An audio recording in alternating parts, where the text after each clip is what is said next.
సూతకృత శక్తిస్తవం. వేదాలు విష్ణుమూర్తిని సర్వపాలకుడుగా కీర్తిస్తున్నాయి. అతడు విరాట్ స్వరూపుడు.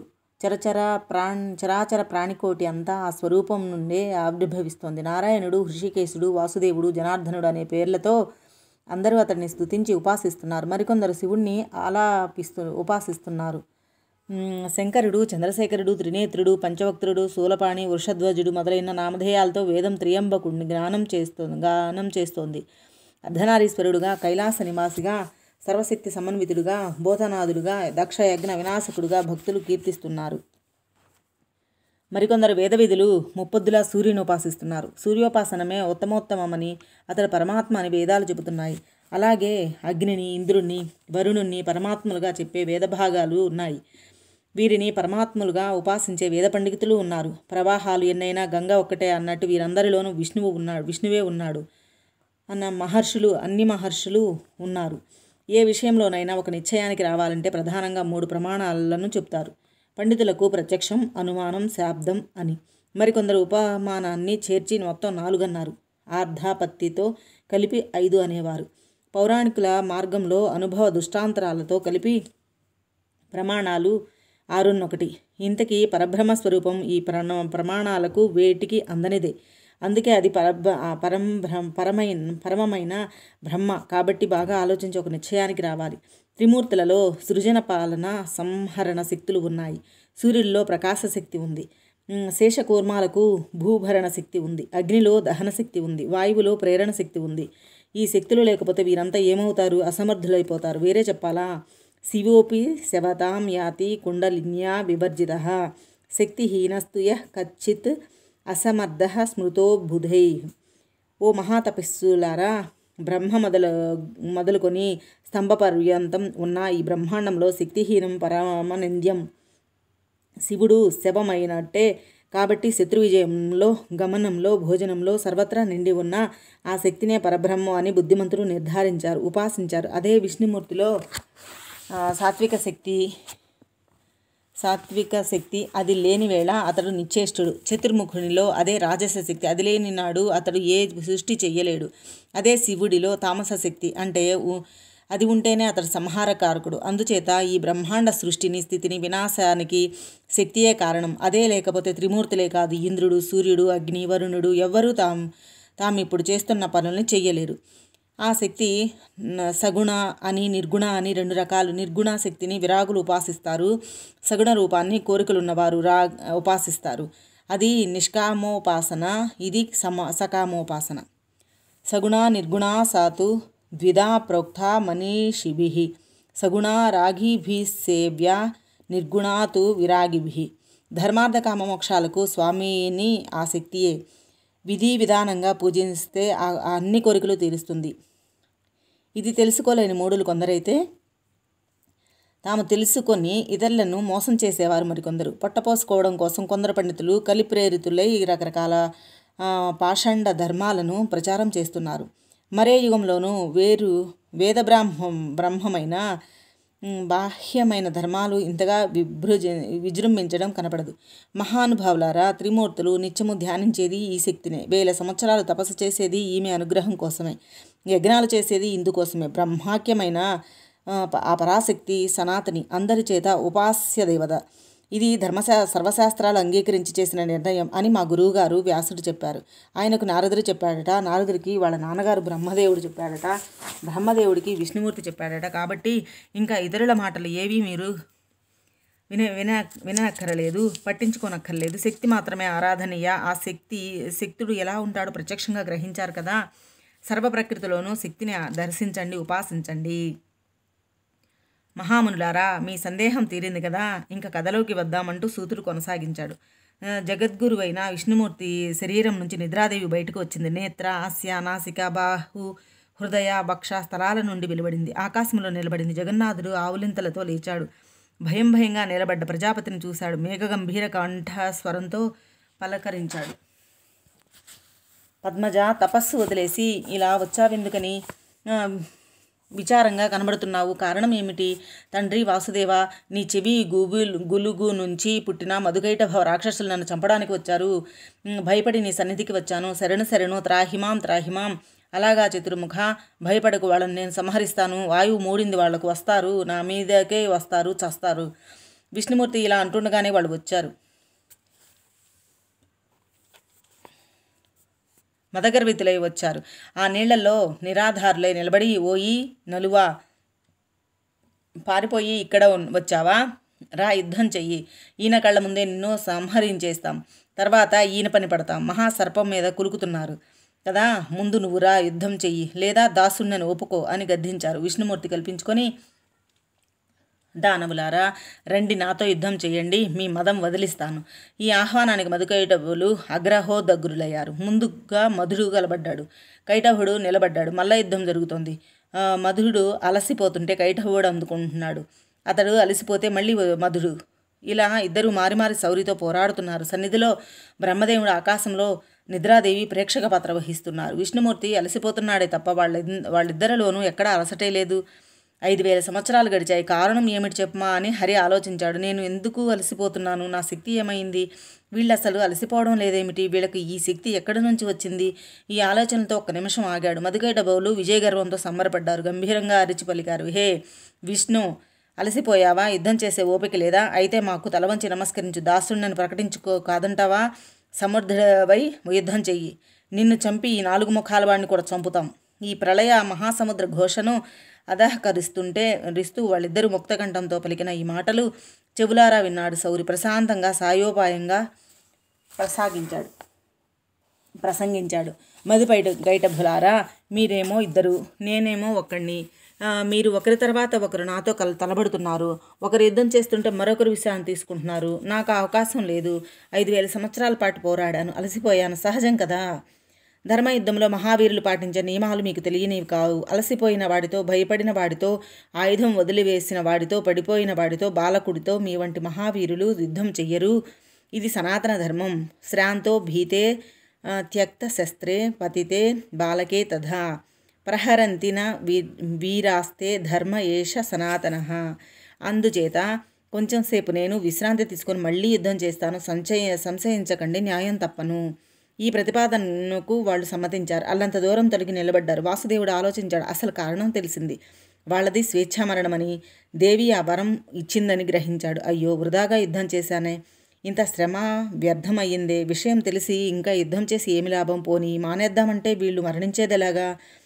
వరదర్పితులపై విరించి పైకి నాపైకి దండెత్తారు. చంపక తప్పదు. వరం ఇచ్చిన తల్లి తానే ఆ పని చెయ్యదు. ఎంత దుఃఖితుడైనా, రోగగ్రస్తుడైనా, దీనుడైనా తనంతట తాను మరణం కోరుకోడు, మరణించాలి అనుకోడు.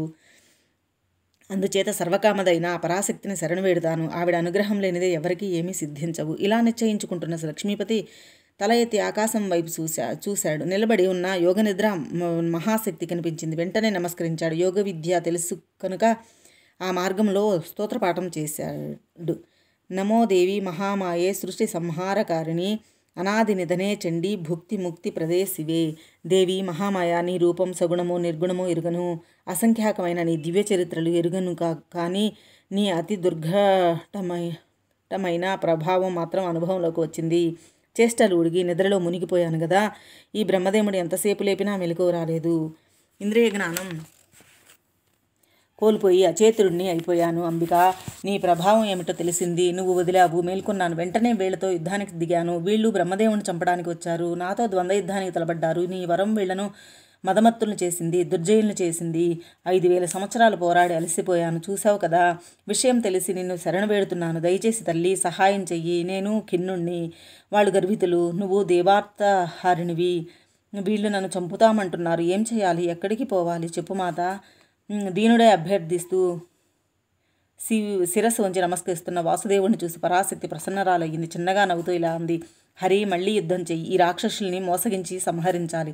మరో దారి లేదు. నేను వంకర చూపులతో వీళ్ళను సమూహపరుస్తాను. ఆ మాయలో ఉండగా నువ్వు సంహరించు. విష్ణుమూర్తికి ధైర్యం వచ్చింది. రణరంగానికి వెళ్ళాడు. మధుకైటభులు హర్షించారు. చతుర్భుజ, భయపడకు, ధైర్యంగా యుద్ధం చెయ్యి. జయాపజయాలు దైవాధీనాలు. బలవంతుడే జయించాలని లేదు. దైవయోగం ఉంటే దుర్బలుడే జయించవచ్చు. అందుచేత ఆనందించవలసినది లేదు, దుఃఖించవలసినది లేదు. ఇంతకుముందు నువ్వు ఎందరో రాక్షసులను జయించావు, దానవ వైరి అనిపించుకున్నావు. ఇప్పుడు మా చేతిలో ఓడిపోతున్నావు అంతే. ఆ గర్వోక్తులకు మండిపడ్డాడు శౌరి. బలంగా ఇద్దరికి చెరొక ముష్టిఘోతము ఇచ్చాడు. వాళ్ళు చెక్కు చెదరగా పోగా 2 పిడిగుద్దులు దక్కాయి శ్రీహరికి. యుద్ధం రాజుకుంది. ఘోరంగా పరిణమించింది. శ్రీనాథుడు దీనంగా అమ్మవారి వైపు చూశాడు. విష్ణుమూర్తి అవస్థను గ్రహించింది పరమేశ్వరి. కరుణామయ అయింది. ఎరిపెక్కిన కన్నులతో మధుకైటభోలను చూస్తూ పెద్దగా నవ్వింది. మన్మథ బాణాల వంటి చూపులు, కామప్రేమ భావాలను మందస్మితతో రంగరించిన చూపులు ఇద్దరినీ హింసించాయి. ఆ పాపాత్ములు ఆ వక్ర విలోకనాలకు మురిసికిపోయారు. కామభావ పీడితులయ్యారు. ఇది విశేషమనుకున్నాడు. కన్నులప్పగించి దేవిని చూస్తూ అలాగే నిలబడిపోయారు. శ్రీహరి గమనించాడు. మోహితులయ్యారని గుర్తించాడు. చిరునవ్వులు చిందించాడు. గంభీరంగా పలికాడు. మధుకైటభోలారా, మీ యుద్ధానికి సంతోషించాను. ఎందరో రాక్షసులను చూశాను, యుద్ధాలు చేశారు. కానీ మీతో సాటి వచ్చే వాళ్ళని వినలేదు. మీ బాహుబలానికి సంతృష్టి చెందాను. వరం ఇస్తున్నాను, మీ ఇష్టం కావాల్సింది కోరుకోండి. దానవ సోదరులకు అభిమానం పొడుచుకు వచ్చింది. మన్మధార్తులై జగదానందకారిణి అయిన ఆ మహామాయను తదేక దీక్షతో చూస్తూ కన్నులప్పగించి తిప్పుకోకుండా హరికి సమాధానం చెప్పారు. హరి, మేము యాచకులం కాము. అయినా నువ్వు మాకు ఏమి ఇస్తావు? మేమే ఇస్తాం, కోరుకో. మేము దాతలమే కానీ చెయ్యి చాపేవాళ్ళం కాదు. ఏం కావాలో అభ్యర్థించు. నీ యుద్ధానికి మేము సంతోషించాం. నీ ఇష్టం కోరుకో. అయితే దానవులారా, మీరిద్దరూ ఇప్పుడు నా చేతిలో మరణించాలి. వధ్యులు కావాలి. రమాపతి ఇలా కోరేసరికి మధుకైటభులు ఆశ్చర్యపోయారు. వంచితులయ్యామని గ్రహించారు. గొల్లుమన్నారు. వెంటనే తేరుకొని ఆలోచించారు. జగత్తు అంతా జలమయంగా ఉండడం గమనించి ఒక ఎత్తుగడ వేశారు. జనార్దన, ఇంతకుముందు నువ్వు మాకొక వరం ఇస్తానన్నావు, గుర్తుందిగా? మాట మార్చకు. మేము వంధ్యులం అవుతాము. కాకపోతే నిర్జలమైన విశాల ప్రదేశంలో సంహరించాలి. అది నీ నుంచి మేము కోరుకునే వరం. సత్యవాదివి కదా, నేరవచ్చు. ఈ నియమానికి విష్ణుమూర్తి నవ్వుకున్నాడు. సుదర్శన చక్రాన్ని స్మరించాడు. నిర్జలమైన విపుల ప్రదేశంలో కదా మిమ్మల్ని సంహరించాలి అంటూ తన తొడలను విశాలంగా విస్తరించాడు. నీళ్ల మీద నిర్జల విశాలం ప్రదేశం సిద్ధించింది. దానవులారా, ఈ తొడ మీద నీళ్లు లేవు. మీ శిరస్సులు ఖండించి మాట నిలబెట్టుకుంటాను రండని పిలిచాడు. రాక్షసులకు మతిపోయింది. ఏమి చేయాలో తోచలేదు. హఠాత్తుగా తమ శరీరాలను 1000 యోజనాలకు పెంచారు. విష్ణుమూర్తి తన జగన భాగాన్ని 2000 యోజనాలకు విస్తరించాడు. చక్రంతో ఇద్దరి శిరస్సులు ఖండించాడు. తలలు, మొండాలు తొడల మీద రాలిపడ్డాయి. మధుకైటభోలు నిహతులయ్యారు. వారి కళేబరాల నుంచి కొవ్వు, మేధస్సు ప్రవహించి సాగరమంతటా వ్యాపించింది. అదే తర్వాత కాలంలో మేదిని భూమి అయ్యింది. అందుకనే మృత్తిక, మట్టి తినరానిదయ్యింది. సౌనకాది మునులారా, మీరడిగిన మధుకైటభ వృత్తాంతం చెప్పాను. మహావిద్య, మహామాయ సర్వదా మనకు సేవనీయ, సురాసురులకు ఆరాధ్య, ముల్లోకాలకు పరాశక్తి మించిన దైవం లేదు.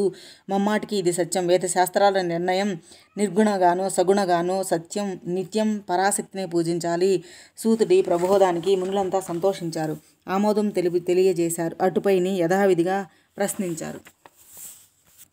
సూత మహర్షి, ఇంతకుముందు అన్నావు వ్యాసుడు ఈ పురాణమంతా రచించి శుకుడితో చదివించాడని, గొప్ప తపస్సు చేసి శుకుడిని పుత్రుడుగా పొందాడు అని. అందులోంచి ఇంకో కథలోకి వెళ్ళిపోయాం. ఇప్పుడు ఆ సంగతులు తెలియజేయి. మునీశ్వరులారా, తప్పకుండా వ్యాసుడు శుకుడు జన్మించిన వృత్తాంతం సవిస్తరంగా చెబుతాను. శుకుడు సాక్షాత్ యోగీశ్వరుడు. సుఖమహర్షి జన్మ వృత్తాంతం. మేరుపర్వతం శిఖరం మీద వ్యాసుడు తపస్సుకు కూర్చున్నాడని చెప్పాను కదా.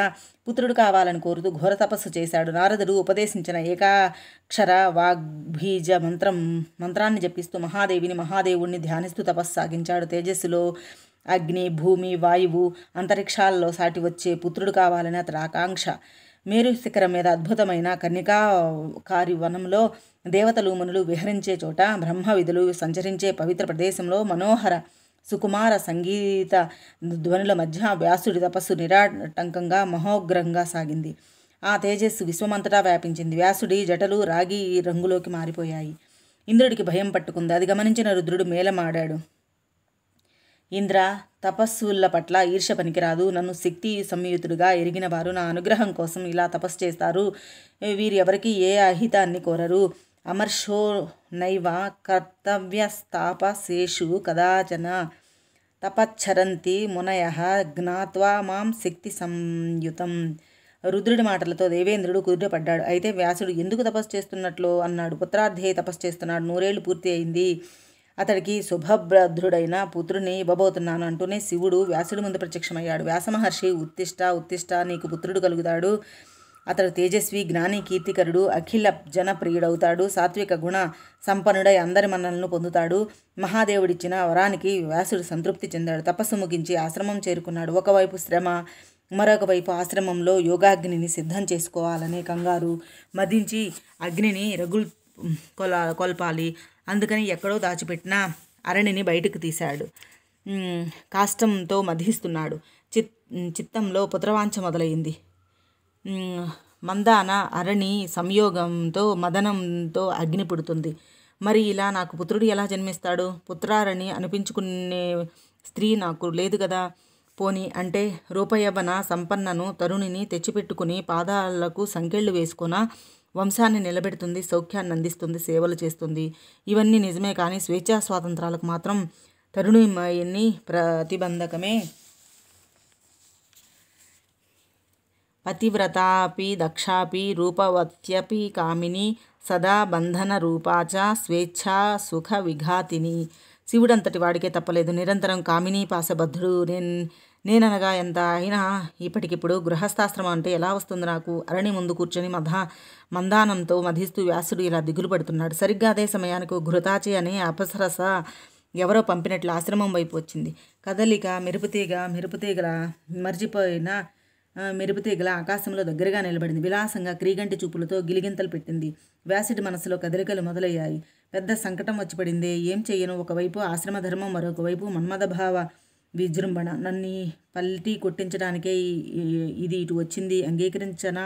పూర్తిగా నూరేళ్లు కఠిన నియమాలతో ఘోర తపస్సు చేసి చివరికి ఇలా లొంగిపోయానని మహాతపస్సులు పరిహసించరు.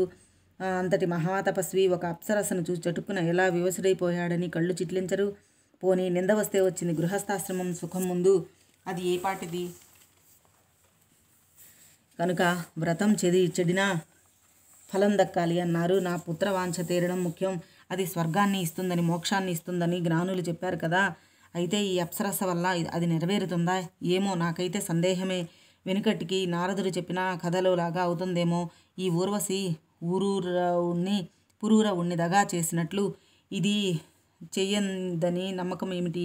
ఇలా రకరకాల సందేహాలతో, సంకల్ప వికల్పాలతో వ్యాసుడిలో అంతర్మదనం సాగుతోంది అని చెప్పి సూతుడు గుక్కతిప్పుకోవడం కోసం ఆగాడు. అంతే, మరొక మహాముని అడ్డు తగిలాడు.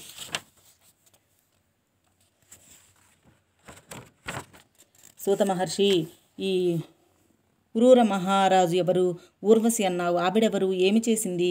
రాజుకి వచ్చిన కష్టం ఏమిటి? ఇదేదో చాలా ఆసక్తికరంగా ఉంది. ఆ కథనాన్ని పూర్తిగా రసవత్తరంగా చెప్పు. నువ్వు అసలే రోమహర్షుడి కొడుకువాయే. మా తన్నువులు పులకించేటట్టు రక్తి కట్టించి మహానుభావ. మాటల్లో అమృతాన్ని మించిన రుచి ఉంది. అసలైన అమృతాన్ని అమరులు సేవించి తృప్తి చెందారు కానీ నీ వాగామృతాన్ని ఎంత సేవించినా మాకు మాత్రం తనివి తీరడం లేదు. అమృతాదపి మృష్టాతే వాణీసూత రసాత్మిక నతృప్యామో వయం సర్వే సుధయా చ యథాత్మర. ఈ మాటలతో ముందుగా సూతుడికి తనువు పులకించింది. ఉత్సాహం ఉరకలు వేసింది. రసవత్తరంగా చెబుతాను, విని ఆనందించండి అంటూ ప్రారంభించాడు. తారా శశాంక వృత్తాంతం.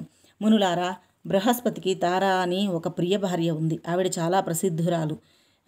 వినే ఉంటారు. మంచి రూపవతి, యవనవతి, నిరంతరం మద విహ్వలాంగి. ఆవిడ ఒకనాడు ఏదో యజ్ఞం చేస్తున్నాడంటే చూడడానికి చంద్రుడి ఇంటికి వెళ్ళింది. అక్కడ చూశారు ఆ చంద్రముఖిని. చంద్రుడు చూస్తూనే కామాతుడయ్యాడు. చంద్రుడు చూసి ఆవిడ కూడా అంతకన్నా మదన్న పీడితురాలయ్యింది. పరస్పరం ప్రేమ అంకురించి కళవలపడ్డారు. తార తన ఇల్లు మరిచిపోయింది.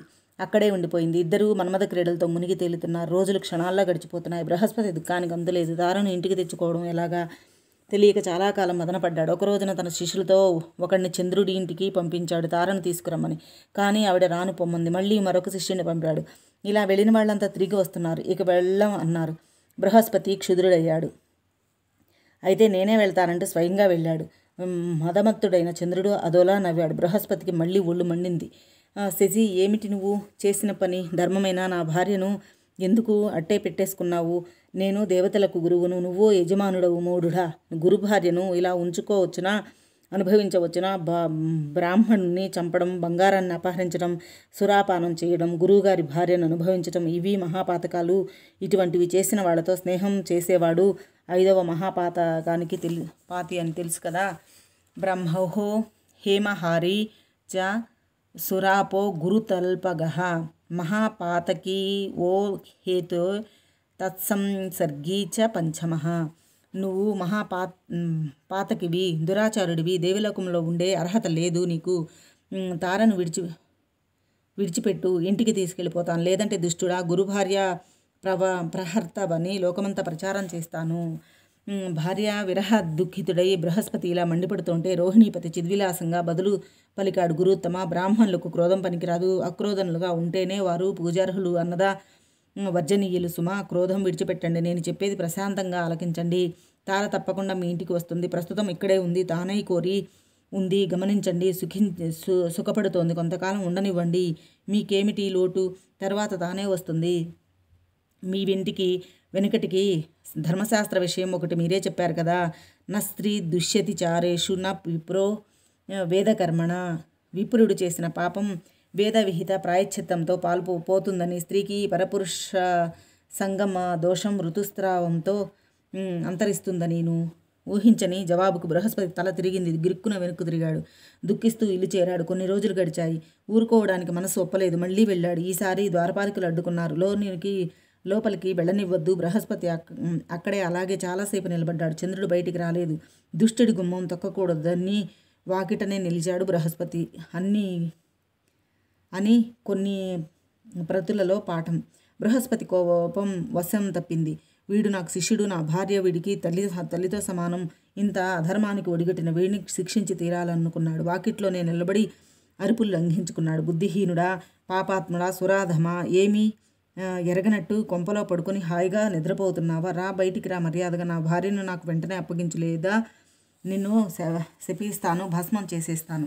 దేహిమే కామినీం శీఘ్రం నోచ్ఛే చాపం దదామ్యహం కరోమి భస్మసా నూనం న దదాపి ప్రియాం మమ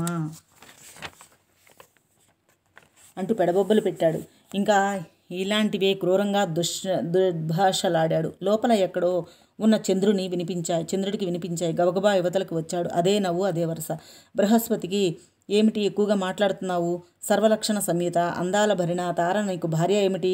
నీకు తగిన ఒక కురూపిని ఎవరితైనా ఏర్పాటు చేసుకొని, ఇలాంటి బిచ్చగాడికి ఇంటిలో ఇలాంటి సుందరీమణి ఉండకూడదు. అందగత్తెకు అందగాడి మీద రతి, మోజు, అభిలాష, కోరిక ఉంటుంది తప్ప నీలాంటి కురూపి మీద ఉండదని కామశాస్త్రం కూడా చెబుతోంది. మూర్ఖుడా, తెలుసుకో.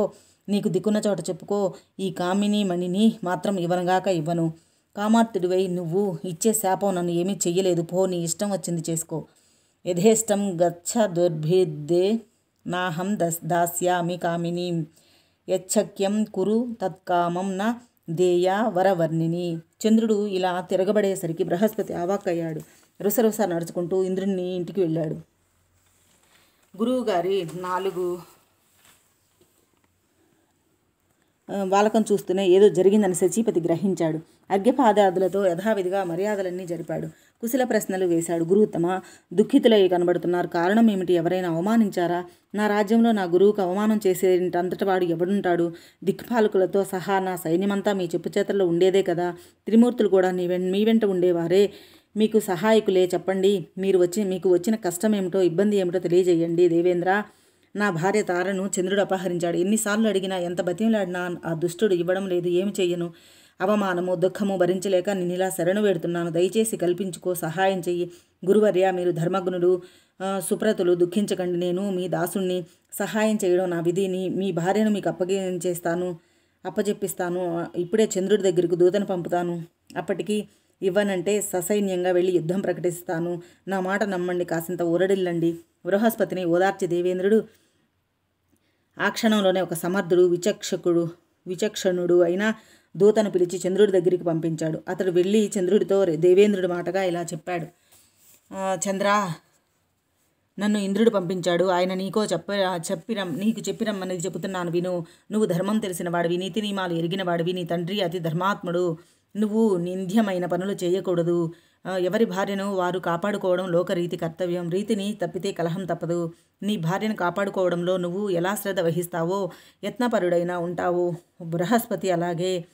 ఆత్వత్ సర్వభూతాని అనే మాటను గుర్తు చేసుకో. ఒక్కసారి ప్రశాంతంగా ఆలోచించు. దక్ష ప్రజాపతి కూతుళ్ళు 28 మంది నీకు భార్యలుగా ఉన్నారు. చాలలేదా? గురుపత్ని కావాల్సి వచ్చిందా? అంతగా కావాల్సి వస్తే అందచందాలకు శృంగార విలాసాలకు పెట్టింది పేరైన మేనకాది అప్సరస్సులు ఉన్నారు. స్వేచ్ఛగా అనుభవించు. గురుపత్నిని విడిచిపెట్టు. నీ వంటి వివేకవంతులు అధికారులు అహంకరించి ఇలా జుగుప్సతమైన పనులు చేస్తే అగ్నులకు అది ఆదర్శమై అనుకరించరు. అప్పుడు సమాజం ఏమైపోవాలి? ధర్మం మంటకలిసి పోదా? అందుచేత చంద్రమా, గురుపత్నిని వెంటనే విడిచిపెట్టు. నీ కారణంగా దేవతలకు కలహం జరగకుండా చూడు. దూత చెప్పిన ఇంద్ర సందేశాన్ని సోముడు శ్రద్ధగానే ఆలకించాడు. కానీ పెడచవున పెట్టాడు. కొంచెం కోపావిష్టుడయ్యాడు.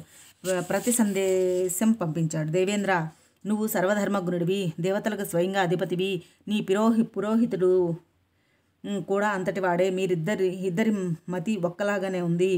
ఎదుటి వారిని నీతులు చెప్పడంలో అందరూ మన ఘనాపాటులే. తమ దాకా వస్తే మాత్రం అందరికందరే. చెప్పింది చేసేవాడు కలికానికైనా కన్నపడడు. పరోపదేశే కుశలా భవంతి బహవో జనాః దుర్లభస్తు స్వయం కర్త ప్రాప్తే కర్మిణి సర్వదా. శతక్రతు బార్హ్యశ్రుతుడు రచించిన ధర్మం శాస్త్రం ఒకటి ఉంది. ఒకసారి దాన్ని పరిశీలించు. నేను చేసే పనిలో ఏ తప్పు ఏముంది? నన్ను కామించిన స్త్రీని నేను అనుభవిస్తున్నాను. పైగా బలవంతులకు ఏదైనా స్వకీయమే, దుర్బలులకు ఏదీ స్వకీయం కానేరదు. స్వీయ పరకీయ అంటూ గీతలు గీసుకోవడం బుద్ధిహీనులు పెట్టుకునే వట్టి భ్రమలు. తార పూర్తిగా నా పట్ల అనురక్త, అంతేకాదు గురుడి పట్ల అంతగానూ విరక్త. ధర్మం అను న్యాయం అను అనురక్తను ఎలా పెట్టమంటావు? రక్తి ఉన్న చోట కలయిక తప్పదు, విరక్తి ఉన్న చోట విడిపోక తప్పదు. ఈ వరారోహను విడిచిపెట్టను, బృహస్పతిని అప్పగించను. సహస్రాక్ష, నువ్వు అధీశ్వరుడివి. నీ ఇష్టం. ఏది చేయాలనుకుంటే అది చెయ్యి. దూత వెళ్ళు, ఇలాగని చెప్పు.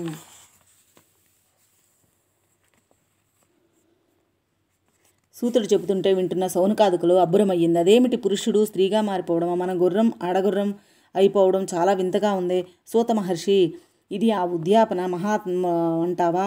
అందులోంచి ప్రవేశించి ఆ మహారాజు అసలు ఏం చేశాడు? వివరంగా చెప్పు మహానుభావ అన్నారు. ముని పొంగవులారా, మీ ఊహ నిజమే. ఆ ఉద్యానవన మహత్యం అది చెబుతాను వినండి. ఒకప్పుడు పరమేశ్వరుని దర్శించడానికి సనకనందనాది మహామునుల ఉద్యానవనానికి వచ్చారు. వారు దివ్య తేజస్సుతో చీకట్లు పటాపంచలైపోతున్నాయి. ఆ సమయంలో శంకరుడు పార్వతితో ఏకాంతం అనుభవిస్తున్నాడు. కామక్రీడాపరాయణులై ఉన్నారు. పార్వతి ఒంటి మీద నూలిపో కూడా లేదు. శివుడి ఒడిలో కూర్చొని పరవశిస్తోంది. సనకాదులను చూసి సిగ్గుతో వణికిపోయింది. దిగ్గున లేచి చీర చుట్టుకుంది. వణుకు తగ్గలేదు. స్థాణువై నిలబడిపోయింది. ఋషులు పొరపాటు గ్రహించారు. వెంటనే నిష్క్రమించారు. నరనారాయణ ఆశ్రమానికి పరుగు తీశారు. శివుడు పార్వతిని ఎంతగానో సముదాయించాడు. ఈ రోజు నుంచి ఏ పురుషుడైనా ఈ వనంలోకి ప్రవేశిస్తే స్త్రీగా మారిపోతాడని శాపం పెట్టింది. అప్పటిలాగే తెలిసిన వాళ్ళెవరూ ఆ వనంలోకి వెళ్ళరు.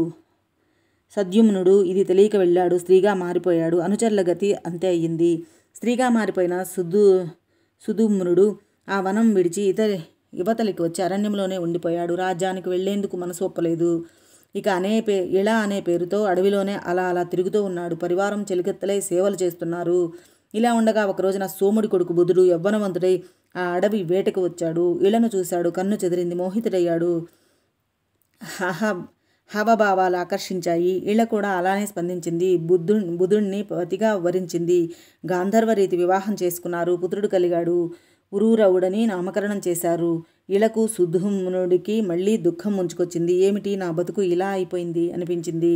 తమ గురువు వశిష్ఠుని స్మరించింది. ఆయన వచ్చాడు. దుర్దశ జారిపడ్డాడు. శంకరుని ప్రార్థించాడు. సుధుమ్నుని స్త్రీత్వానికి తొలగించమని అభ్యర్థించాడు. పూర్వం తాను పెట్టిన శాపానికి భంగం కలగకుండా మధ్య మార్గంగా శివుడు వరం ప్రసాదించాడు. ఆ సుధుమ్నుడు ఇక నుంచి 1 నెల పురుషుడుగా 1 నెల స్త్రీగా ఉంటాడన్నాడు. ఈ మాత్రానికే సంబరపడ్డ సుధుమ్నుడు పురుషుడిగా మారి రాజ్యానికి వెళ్ళాడు. వశిష్ఠుడి అనుగ్రహం పరిపాలన సాగిస్తున్నాడు. స్త్రీ రూపాన్ని పొందిన నెలనాళ్ళు రాజమందిరం విడిచి బయటకు రావడం లేదు. పురుష రూపం నెల్లాళ్ళు పరిపాలన చేస్తున్నాడు. నెలపాటు దర్శనం, నెలపాటు అదర్శనం. ప్రజలకు ఇది నచ్చలేదు. అయినా కొంతకాలం గడిచింది. అది ఆగదు కదా.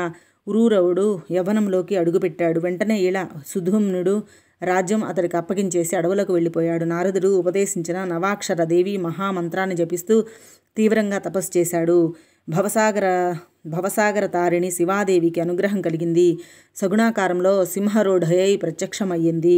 వారుణీపాన మత్తగా ఘోర్ణమాన నయనాలతో దివ్య రూపంలో భయద మనోహరంగా ఉంది. సింహారూఢా స్థితా చాగ్రే దివ్య రూపా మనోరమా వారుణీపాన సమ్మత్త మదఘూర్ణి తలోచన.